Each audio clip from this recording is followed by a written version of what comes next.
All right, let's jump right in. We're diving into what is really the great turning point in the Gospel of Mark. This is the chapter where everything, and I mean everything, pivots on one single, absolutely crucial conversation.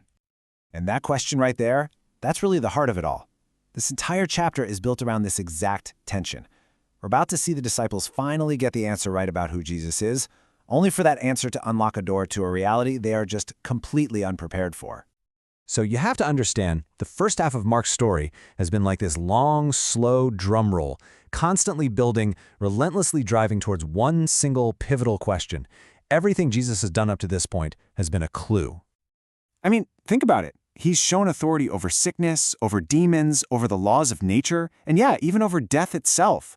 The evidence is just overwhelming. And right here in chapter 8, that question is finally going to get an answer. But here's the twist. The answer isn't the end of the story. Nope, it's the beginning of a brand new and much harder one. But before we get to that big aha moment, we've got to look at the disciples. Because what's so fascinating here is that even after being front row witnesses to all these miracles, Jesus' closest friends are still struggling to connect the dots. Their vision is, well, it's blurry. Okay, so check this out. It's almost like the disciples get a do-over. They've already seen Jesus feed 5,000 people from basically nothing. Now, he does it again, this time for 4,000. And the details are so important. Different numbers, different audience, even the baskets are a clue. The first time, there were smaller Jewish-style baskets, but this time, they're these huge Gentile-style baskets, hinting that his mission is bigger than they thought. But look at that last row. One thing stays exactly the same. The disciples are still confused. They just don't get it. And you can just feel Jesus' frustration in this verse. Right after that second feeding miracle, he warns them about the leaven of the Pharisees. But they completely miss the metaphor. They start whispering to each other, thinking he's mad because they forgot to pack bread for the trip. And this is his response. He has to walk them through both miracles again, basically asking, guys, if I can create thousands of loaves of bread out of thin air, do you really think I'm worried about lunch? You see, leaven, or yeast, was this common metaphor for a hidden, corrupting influence that just quietly spreads and ruins everything. Jesus was giving them a spiritual warning about the toxic teachings of the religious leaders.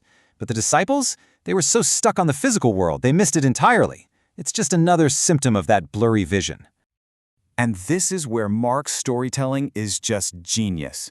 Because to illustrate their exact spiritual condition, the very next thing Jesus does is heal a blind man. But he does it in a way that's totally unique, and it serves as a perfect living parable for his followers. He touches the man once, and the guy's sight is only partially restored. He can see, but everything's distorted and blurry. Men as trees, walking. Sound familiar? That is exactly where the disciples are. They see that Jesus is powerful, but their vision is still all warped. Then, Jesus touches him a second time, and everything snaps into perfect, clear focus. It's a physical picture of the spiritual journey they're on. And that brings us to the climax. Jesus takes his disciples way up north to a place called Caesarea Philippi. Now you gotta know, this place was basically the capital of pagan idol worship. It's against this backdrop of false gods that Jesus is about to ask the single most important question in history. He starts by taking a sort of public poll. Hey guys, what's the word on the street? Who do people say I am? And the answers are all respectable. You know, they think he's a great man of God, a prophet, maybe even Elijah come back, but every single answer falls short of the truth. And then he just cuts through all of it. He turns the question directly on them. No more hiding behind public opinion. This is it. It's personal now. It's a question that demands a choice. And Peter, speaking for all of them, just nails it. Thou art the Christ, the Messiah, the anointed one Israel has been waiting for. This is it. This is the correct answer. It's the mountain peak that the entire first half of the book has been climbing towards. They finally see him clearly, or so it seems. Because the very second they get the title right, Jesus immediately starts to redefine what that title actually means. They might know who he is, but he's about to teach them why he came, and it's going to absolutely shatter every single one of their expectations. And here it is, the great reversal. The disciples, like everyone else, were expecting a conquering king, a political savior who would kick Rome out and bring earthly glory. Instead, Jesus reveals his mission, to be a suffering servant. His path isn't to a throne, but to rejection and death. He didn't come to overthrow Rome. He came to overthrow death itself. Peter is just horrified. This does not fit his picture of a Messiah at all. So the same man who just made this incredible confession literally takes Jesus aside and starts to rebuke him, to correct him. And Jesus' response is, without a doubt, one of the most shocking moments in the entire New Testament. He looks at Peter and says, "Get thee behind me, Satan." Just imagine the whiplash. 1 second, Peter is the vessel of divine revelation. The very next, he's being called by the name of God's greatest enemy. So why was the response so harsh? Because the word Satan, in this context, literally means adversary or stumbling block. Peter wasn't possessed, he was being an obstacle. By rejecting the idea of a suffering Messiah, he was tempting Jesus with the easy, human-centered path of glory and acting as an adversary to God's divine plan. And now Jesus widens the lens. He turns to the whole crowd and makes it crystal clear. This path of suffering isn't just for him. The cross isn't just his destiny. It's the required pattern for anyone who wants to follow him.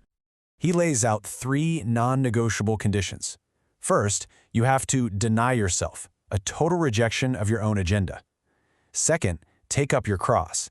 And let's be clear, to them, a cross wasn't a piece of jewelry, it was an instrument of agonizing execution. This means a daily willingness to die to yourself for his sake. And third, follow me, a continuous active journey, not a one-time decision.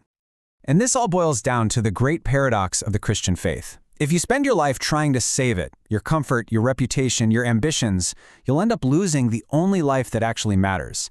But if you're willing to lose all that stuff for his sake and for the gospel, well, that's how you truly save it. And this just brings everything down to one stark calculation. A simple question of value. If you could have the whole world, what would it cost you?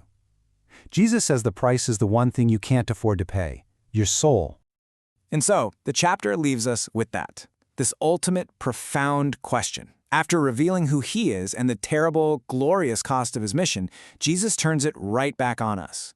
In the end, what's your soul worth to you? What could you possibly get in return that would ever be a fair trade?